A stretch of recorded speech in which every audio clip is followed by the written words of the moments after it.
On le regrette. Anne-Elisabeth Lemoine bousculée par l'absence imprévue de son invité dans C'est à vous. Une semaine qui commence avec déjà un imprévu.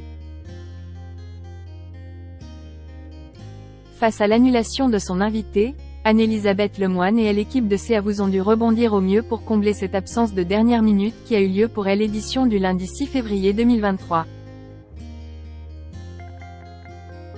Animer une émission en direct est un art particulièrement délicat.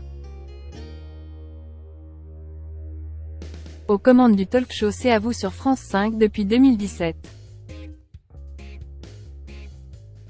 Anne-Elisabeth Lemoine est rodée à l'exercice et a dû faire preuve de sang-froid ce lundi 6 février 2023 face à l'annulation en dernière minute de son invité.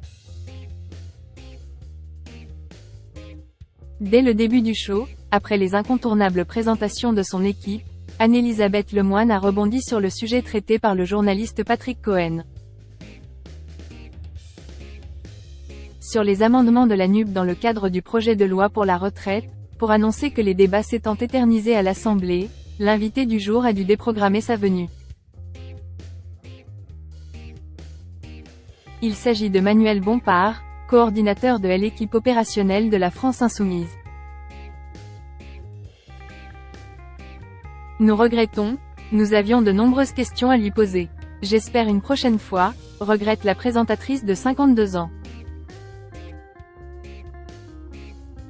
De son côté, le politique a fait part de son annulation sur Twitter.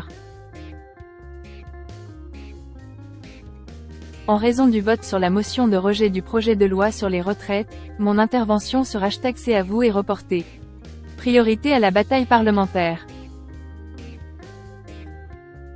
Une terrible actualité au cœur de C'est à vous. Si la venue de cette figure de la fille était parfaite en cette veille de journée de mobilisation, l'actualité s'est chargée de braquer les projecteurs sur un autre fait. Les terribles séismes qui ont frappé lourdement la Turquie et la Syrie. L'équipe de C'est à vous a ainsi décidé d'aborder cette tragédie dont les images ont choqué le monde entier et continuent de le faire. Selon le dernier bilan officiel rapporté par l'AFP et qui risque de s'alourdir, près de 20 heures après la première des 3 secousses. D'une magnitude de 7,8 ressentie jusqu'au Liban, à Chypre et dans le nord de l'Irak. Plus de 4300 personnes ont trouvé la mort dont 2921 en Turquie selon l'organisme public de gestion des catastrophes, AFAD, et plus de 1440 en Syrie.